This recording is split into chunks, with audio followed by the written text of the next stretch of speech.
Nekopara has been around for years as a H-type of series, a rogue virtual novel, and then we had the OVA little thing for the backers. Now we have it as an anime, so guess what that means? That means the West hates it! Yep, you guessed it. Da-da-da-da-da-da-da. These people aren't really anime fans. So I'm glad these people at Senkaku decided to do a little article, because I was going to talk about it, but it has everything all in one neat little package, as Homer would say. Nekopara anime completely hated by Anime News Network.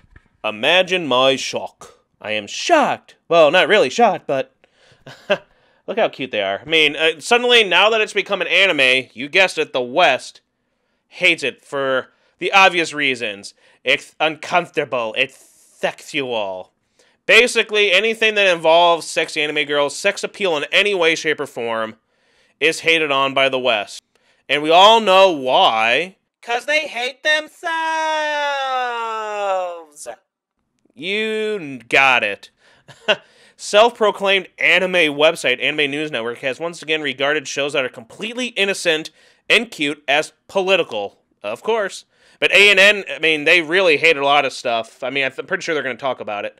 But the people behind it really don't like the anime titty, the ecchi. As long as it has any of that content, it's bad. If it has any lolly stuff, it's bad. If it's moe and cute, it's bad. If it isn't hardcore politically driven or agenda driven in their eyes, or hardcore like shonen or the same old, it's garbage. It's uncomfortable, as the anime adaptation of Eroge Nekopara was lambasted for having a world full of catgirl slaves. And these ones aren't the only ones. I've never heard of this guy until people brought up some of the stuff that he does, and this guy, in my opinion, I never heard of this man before, but something with a basement.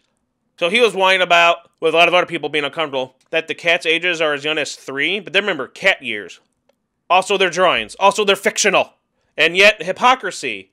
That same guy whining about this was praising it, plus beyond the stuff where the guy supposedly hates anything that involves lolly or sexualizing fictional characters, yet promotes an anime, or a light novel, I should say, that has a young girl who's 13 being a prostitute in an isekai. You can't make this stuff up.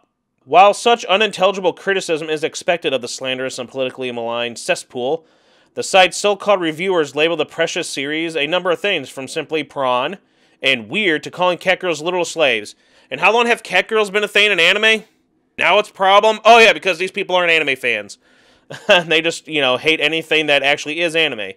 If it's anything that involves the sexual stuff, the fan service, they hate it. Unless it's young boys going at it, am I right? Then they're okay with that. A handful of the incomprehensibly ignorant quotes. I expected lots of catgirl fansers, but I didn't expect to leave this episode filled with questions about dystopian eroticism or a relationship between... yeah. Let my viewing serve as a warning, then. Once you watch Nekopara, it is impossible to be unwatched. So far I can tell these people really need to get laid. Structurally, Nekopara demonstrates its roots largely through this episode's heavy focus on introducing lots of girls, as well as its unabashedly horny world building. And again, these people have never seen anime. This is what anime is.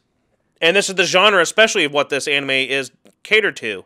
You people are weird, but you'll be okay with young boys going at it, or animals, like real live animals going after it for your furry baiting stuff. I mean, literal slaves. This is disturbing. These people are disturbed. Still, prawn is prawn. Again, this is the thing now with the West that truly scares me. Anything, a woman shows any sign of skin, it's prawn. There's like no sexual stuff that goes on. Like, do these people know what prawn is again? Look up what prawn is. There is none of this. There's no, like, sex, there's no penetration, there's no nothing. And yet, it's prawn. Just because these people are insane and have no help, they really do need help, though, but they're never going to get help, so they're going to be sad waste of life forever and ever.